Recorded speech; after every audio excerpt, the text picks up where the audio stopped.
اللهم إن كانت هذه ليلة القدر فلا تحرمنا أجرها ولا أجر صيامها ولا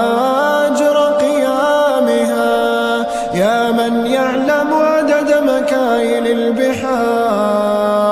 وعدد أوراق الأشجار وعدد نقاط الأمطار،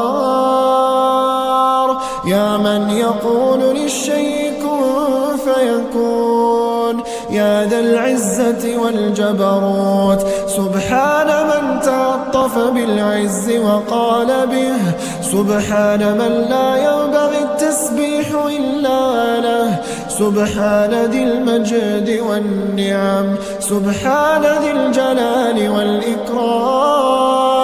سبحان ذي الجبروت،